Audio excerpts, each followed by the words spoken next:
Espiritu Santo, Amen. sumainyo ang Panginoon. At sumaiyo rin. Mga kapatid, tinipon tayo bilang kaanib ng angka ng Diyos, kaya dumulog tayo sa maawaing Panginoong nagpapatawad ng lubos.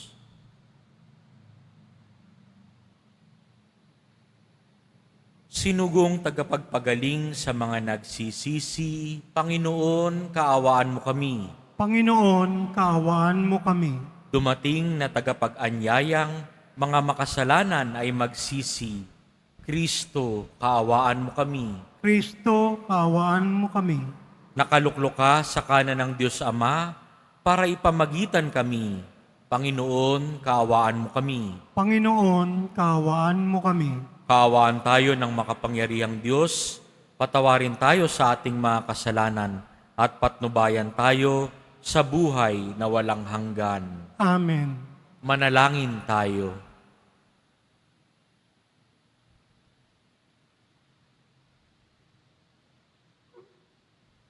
Ama naming makapangyarihan, ipakita mo ang iyong paglingap sa iyong pag-antig sa aming kalooban, upang ang pamumunga ng gawain mo sa amin ay aming mapakinabangan at ang mapagpagaling mong katapatan ay aming mapangatawanan.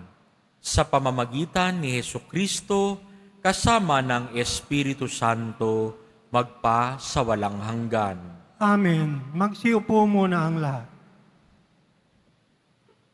Pagbasa mula sa Aklat ng Pahayag.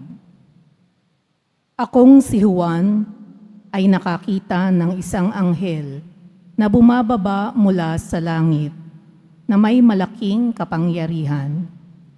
Nagliwanag ang buong daigdig dahil sa kanyang kaningningan. Ubos lakas siyang sumigaw. Bumaksak na siya.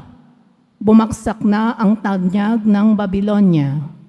Tahanan na lamang siya ngayon ng mga demonyo, bilangguan ng masasamang espiritu, at pugad ng marumi at kasuklam-suklam na mga ibon. Isang makapangyarihang anghel ang kumuha ng isang batong animoy malaking gilingan. Ubos lakas niyang inihagis iyon sa dagat, sabay wika, ganito ibabagsak ang tanyag na lungsod ng Babilonya, at hindi na siya makikitang muli.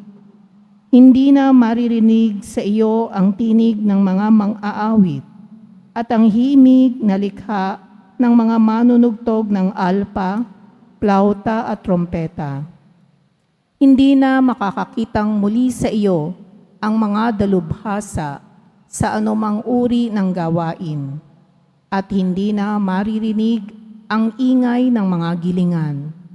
Hindi ka na muling matatanglawan ng kahit isang ilawan.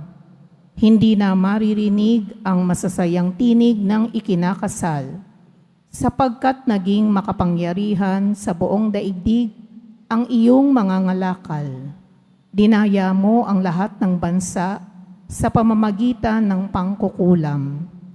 Pagkatapos nito, narinig ko ang wari pinag-isang tinig ng maraming tao sa langit at umaawit ng ganito: Purihin ang Panginoon, ang pagliligtas, ang karangalan, at ang kapangyarihan ay tanging sa Diyos. Matuwid at tama ang kanyang hatol. Hinatulan niya ang reyna ng kahalayan na nagpapasama sa lupa. Pinarusahan siya ng Diyos dahil sa pagpatay sa lingkod ng Panginoon. Muli silang umawit, purihin ang Panginoon, at sinabi sa akin ng anghel, isulat mo ito, mapalad ang inanyayahan sa piging sa kasal ng kordero. Ang salita ng Diyos. Salamat sa Diyos. Mapalad ang anyayahan ng korderong ikakasal. Mapalad ang anyayahan ng korderong ikakasal. Umawit sa kagalakan ang lahat ng mga bansa. Panginooy papurihan, paglingkuran siyang kusa. Lumapit sa harap niya at umawit na may tuwa. Mapalad ang anyayahan ng korderong ikakasal. Ang Panginooy ating Diyos, ito'y dapat na malaman. Tayo'y kanyang lahat, tayong lahat na nilalang. Lahat tayo'y bayan niya, kabilang sa kanyang kawan. Mapalad ang anyayahan ng korderong ikakasal. Pumasok sa kanyang templo na ang puso'y nagdiriwang, umaawit, nagpupuri sa loob ng dakong banal. Purihin ang ngalan niya at siya'y pasalamatan. Mapalad ang anyayahan ng korderong ikakasal. Mabuti ang Panginoon, pag-ibig niya'y walang hanggan. Siya'y Diyos na mabutit, laging tapat kailanman. Mapalad ang anyayahan ng korderong ikakasal. Magsitayo na po ang lahat.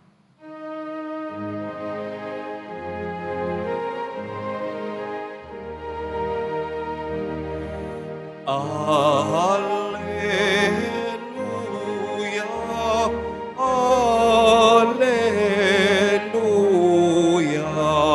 Alleluia, Alleluia.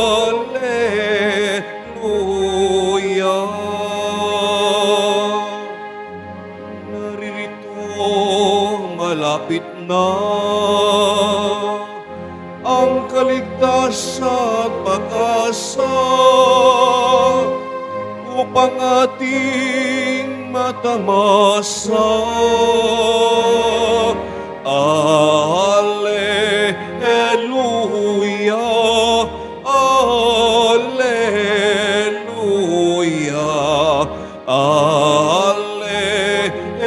Alleluia, Alleluia.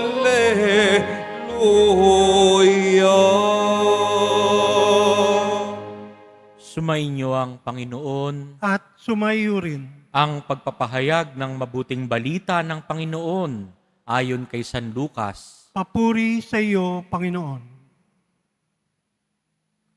Noong panahong iyon, sinabi ni Jesus sa kanyang mga alagad, kapag nakita ninyong kubkob na ang mga hukbo ng ang Jerusalem, talastasin ninyong malapit na ang pagkawasak nito. Dapat tumakas na sa kabundukan ang mga nasa Judea at umalis ng lungsod ang mga naroroon. Huwag nang pumasok doon ang mga nasa kabukiran, sapagkat ito ang mga araw ng pagpaparusa, bilang katuparan ng mga nasa saad sa kasulatan. Kawawa ang nagdadalang tao at nagpapasuso sa mga araw na iyon, sapagkat darating ang malaking kapighatian sa lupaing ito, at ang puot ng Diyos sa bansang ito. Mamamatay sila sa tabak at dadalhing bihag sa lahat ng bansa. At ang Jerusalem ay magiging busabos ng mga hintil hanggang sa matapos ang panahong itinakda sa mga ito. Magkakaroon ng mga tanda sa araw, sa buwan, at sa mga bituin. Sa lupa, ang mga bansa ay masisindak at malilito dahil sa ugong ng mga daluyong ng dagat. Ang mga tao'y hihimatayin sa takot dahil sa pag-iisip sa mga sakunang darating sa sanlibutan, sapagkat mayayanig at mawawala ang kani-kanilang landas, ang mga planeta at iba pang katulad nito sa nasa kalawakan. Sa panahong iyon, ang anak ng tao'y makikita nilang dumarating na nasa alapaap, may dakilang kapangyarihan at malaking karangalan. Kapag nagsimula ng mangyari ang mga bagay na ito, magala kayo sapagkat malapit na ang pagliligtas sa inyo. Mga kapatid, ang mabuting balita ng Panginoon. Pinupuri ka namin, Panginoong Hesukristo. Magsiupo muna tayong lahat. Sa atin pong napakinggang unang pagbasa at mabuting balita ngayon, masasabi pa po natin bang mabuti pa rin po ba? Parang 70 to 80% nung sinasabi sa mga nang narinig natin ngayon ay puro kasamaan. No? Yung katanyagan ng Babylonia sa unang pagbasa ay nawala na. Itong katanyagan niya, bakit nawala yung katanyagan ng Babylonia at bakit ang Jerusalem nawala ang ningning? Dahil yung tumira dito, hindi na sinaalang-alang yung respeto sa lugar na iyon. Ang namayani ay kasamaan at selfishness, kasakiman.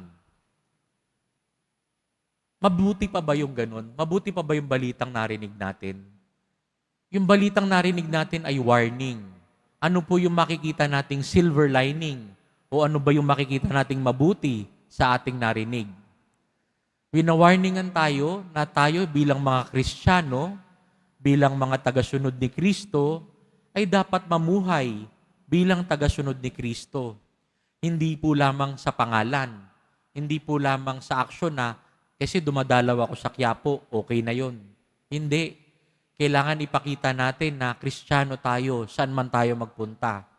Pumunta man tayo sa palengke, sa mall, sa eskwelahan, sa trabaho, ipapakita natin na alagad tayo ni Kristo.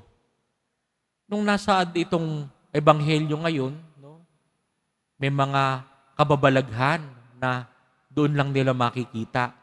Matakot tayo. No? Nung ako po'y lumalaki, ang alam ko lang na signal number ay signal number 1, 2, at 3. Ngayon po sa panahon natin ngayon, meron ng signal number 4 at signal number 5. Yung kaibigan ko pong pare, si Father Joel, na naka-assign sa Batanes, ipinakita sa akin yung video na ng signal number 5 sa Batanes. Kung nakakita ho kayo ng sasakyan na nililinis gamit ang pressure washer, ang pressure hose, ganun kalakas yung signal number 5. Hindi masarap sa pakiramdam yung tamaan ka ng tubig na signal number 5. Sa sobrang lakas ng hangin, sa sobrang lakas ng tubig, ganun kaingay, parang pressure washer, tatama sa katawan mo. Nakakasugat ho, masakit ho. Kababalaghan. Imagine niyo po na sa paggising natin ngayon sa araw na to, hindi nagpakita ang araw. Di po ba matatakot tayo? Dahil sanay na po tayo sa bawat araw-araw na pagmulat ng mata natin, maliwanag na, andyan na ang araw. Pag nangyari yun, hindi sa tinatakot tayo ng Diyos, pero malapit na yung katapusan. Tayo'y pinaghahanda ng Diyos, hindi niya tayo tinatakot. Tandaan natin, kung tunay tayong mga alagad ni Kristo, kung tunay tayong alagad ng Poong Jesus Nazareno, wala tayong dapat ikatakot dahil nalalapit na ang pagkasalba sa atin, ang pagliligtas niya sa atin. Malapit na. Kaya maging handa tayo. Ipagpatuloy natin ang mga kabutihang ginagawa natin at lumayo tayo sa mga kasamaan na magpapahamak sa atin. Amen. Magsitayo na po ang lahat.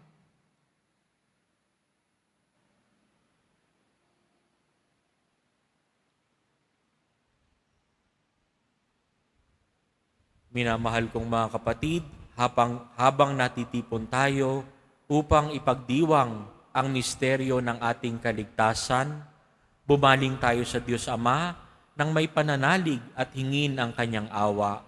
Ang ating pong itutugon, tapat na Panginoon, basbasan mo kami. Tapat na Panginoon, basbasan mo kami. Ang bayan ng Diyos naway maakit sa pananalangin at pagsisisi habang umaasa sila sa pagdating ng kaharian ng Diyos. Manalangin tayo. Tapat na Panginoon, basbasan mo kami. Ang mga namumuno sa ating lipunan naway makita ang kamay ng Diyos na gumagalaw sa mga pangyayari ng ating buhay. Manalangin tayo. Tapat na Panginoon, basbasan mo kami. Tayo naway tumingin sa kinabukasan ng may pag-asa at lakas ng loob. Manalangin tayo. Tapat na Panginoon, basbasan mo kami.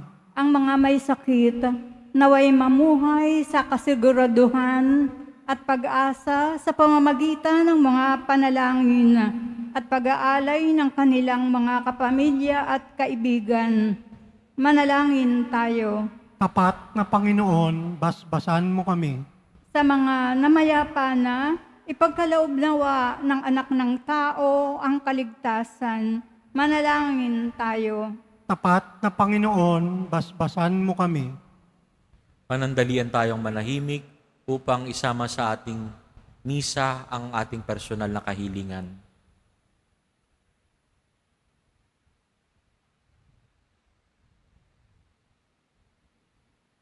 Ama naming nasa langit, pakinggan mo ang mga panalangin ng iyong bayan at tulungan mo kaming yakapin ang hamon ng krus sa araw-araw. Hinihiling namin ito sa pamamagitan ni Kristong aming Panginoon. Amen. Magsiupo muna ang lahat.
Lahat.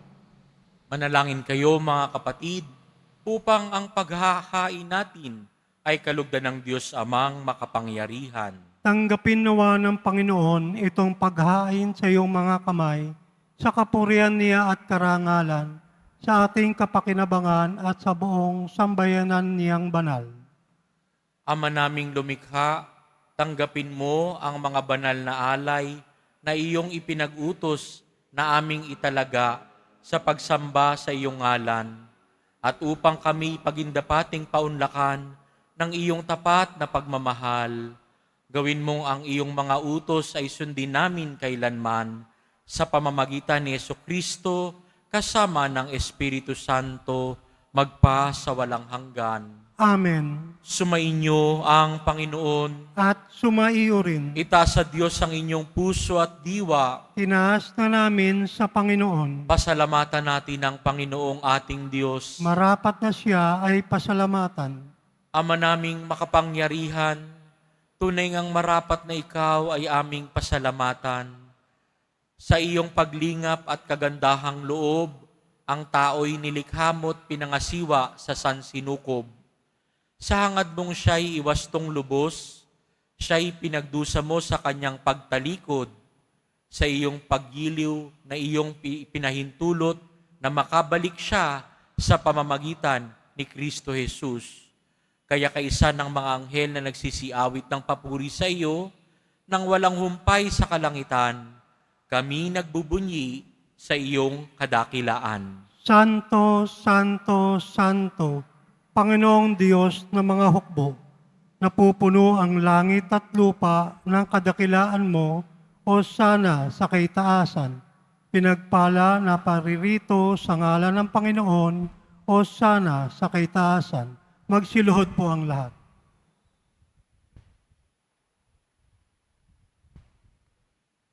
Ama naming banal, ikaw ang bukal ng tanang kabanalan.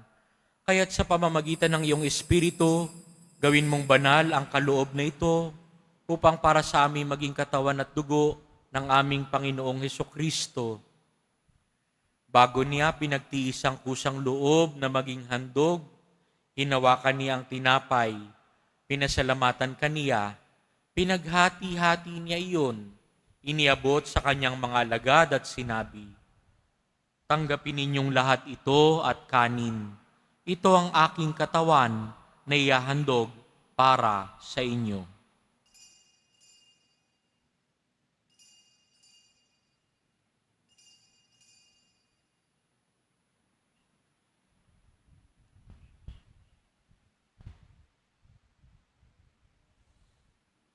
Gayun din naman, noong matapos ang hapunan, hinawakan niya ang kalis. Muli kaniyang pinasalamatan. Iniabot niya ang kalis sa kanyang mga alagad at sinabi, "Tanggapin ninyong lahat ito at inumin. Ito ang kalis ng aking dugo, ng bago at walang hanggang tipan. Ang aking dugo na ibubuhos para sa inyo at para sa lahat, sa ikapagpapatawad ng mga kasalanan. Gawin ninyo ito sa pag-alala sa akin."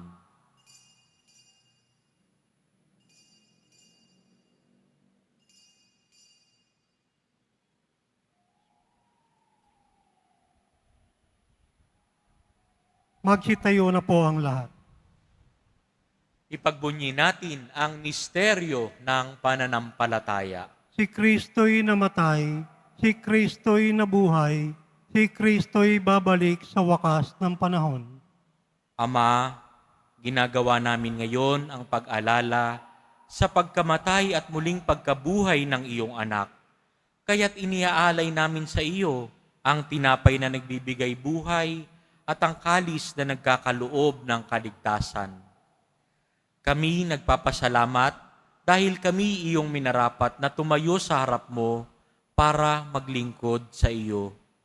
Isinasamo namin kaming magsalo-salo sa katawan at dugo ni Kristo ay mabuklod sa pagkakaisa sa pamamagitan ng Espiritu Santo. Ama, lingapin mo ang iyong simbahang laganap sa buong daigdig. Puspusin mo kami sa pag-ibig kaysa ni Francisco na aming Santo Papa at ni Jose na aming Obispo at ng Tanang Kaparian. Alalahanin mo rin ang mga kapatid naming nahimlay nang may pag-asang sila'y muling mabubuhay, gayon din ang lahat ng mga pumanaw.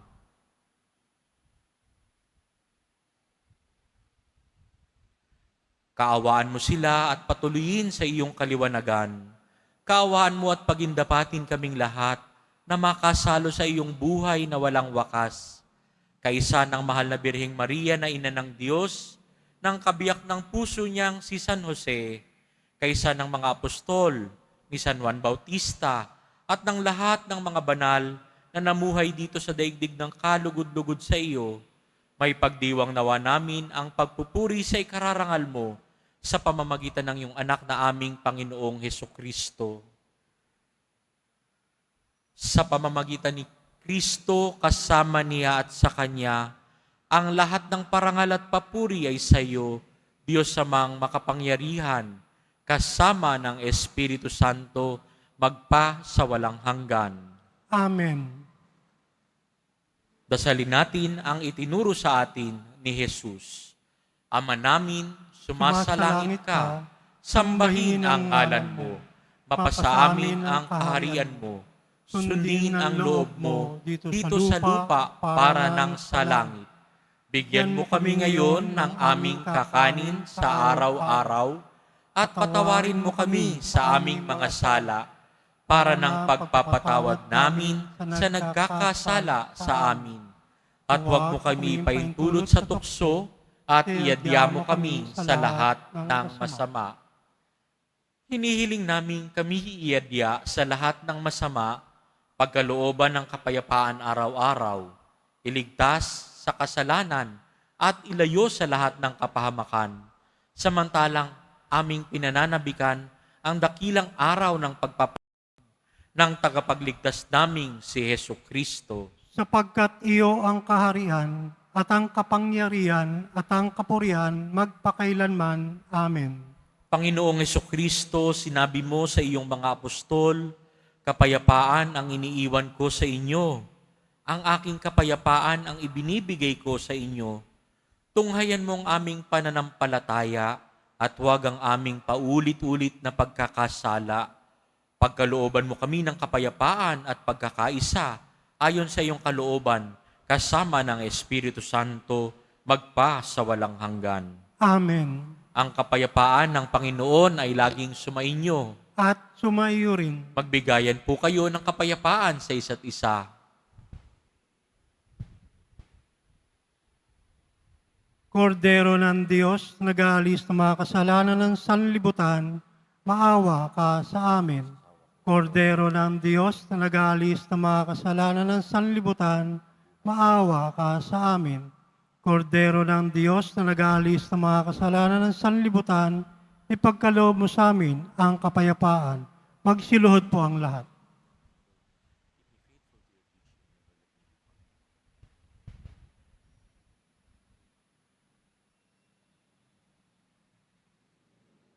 Ito si Jesus, ang kordero ng Diyos na nag-aalis ng kasalanan ng sanlibutan.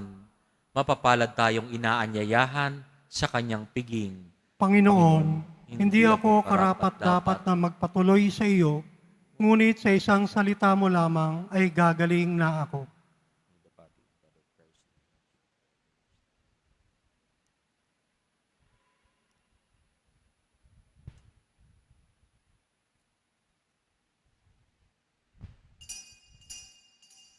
Para sa lahat ng tatanggap ng banal na komunyon, sasagot po tayo ng amen. Pagkasabi ng pari o ng lay minister ng katawan ni Kristo at isubo agad sa bibig bago umalis sa harapan ng pari o lay minister.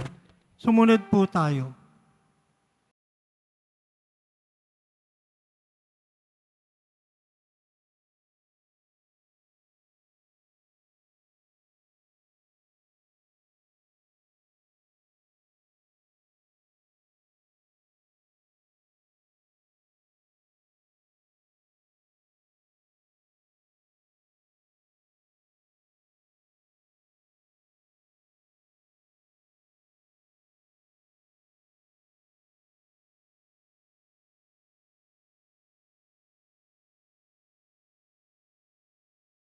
Magsitayo na po ang lahat. Manalangin tayo. Ama naming mapagmahal, kaming pinagkalooban mo ng pagsasalo sa iyong kagalakan ay lagi nawang lumingon sa pinanggalingan nitong banal na pakikinabang upang kami huwag mawalay sa iyo na aming hantungan sa pamamagitan ni Jesucristo kasama ng Espiritu Santo magpa sa walang hanggan. Amen. Mga kapatid, ating ipagdasal ang ating mga minamahal na yumao at ang lahat ng mga kaluluwa sa purgatorio. Panginoong naming Diyos, Ama namin, Ikaw po ang dahilan ng aming pagsilang. Sa iyo galing ang aming hiram na buhay. Buong kababaang loob po kaming nananalangin at kami nagmamakaawang kalugdan mo po ang mga kaluluwa ng mga pumanaw na sa mundong ito. Sila naway magkamit ng buhay sa iyong piling. Alisin mo ang anumang mga karumihan ng kasalanan upang sila'y maging marapat sa iyong walang hanggang kalinisan. Iahon mo sila mula sa purgatorio at bigyan ng puwang sa iyong kaharian sa langit. Kapayapaan kailanman ang igawad ng may kapal sa mga yumaong nagsipanaw. Sila naway silayan ng iyong ilaw na walang hanggan. Amen. Mapanatag nawa sila sa kapayapaan. Amen.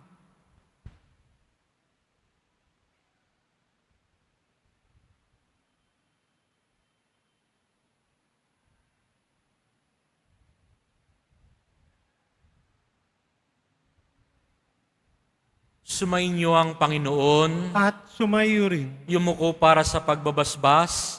Mahal na poong Jesus Nazareno, inihayag mo sa pamamagitan ng krus ang walang maliw na pag-ibig ng Diyos sa sangkatauhan. Pakinggan mo ang mga kahilingan ng iyong angkan na nagsusumamo sa iyo. Makamtanawa nila ang iyong katugunan at tanggapin ang kasagutan na may utang na loob na tinatanaw. Basbasan din po ninyo ang mga daladala nilang mga imahen at dasalan. Sa pamamagitan ng bendisyon na ito, naway maalala nila ang mga pangako nila noon sa binyag na ikaw ang kanilang iibigin at paglilingkuran bilang Panginoon magpa sa walang hanggan. Amen. At pagpalain kayo ng makapangyarihang Diyos, Ama, Anak, at Espiritu Santo. Amen. Humayo kayong taglay ang kapayapaan at pag-ibig ng Poong Jesus Nazareno. Salamat sa Diyos.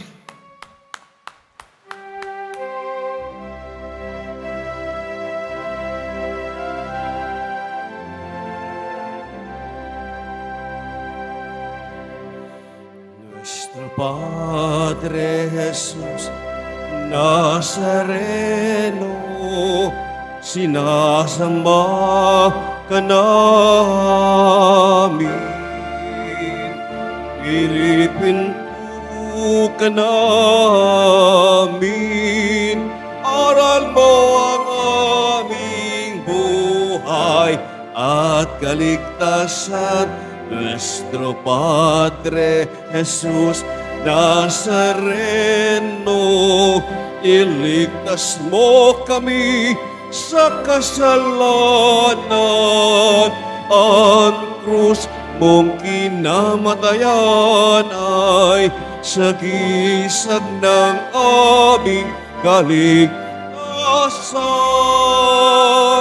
Nuestro Padre Jesús Nazareno, dinarangal ka na amin.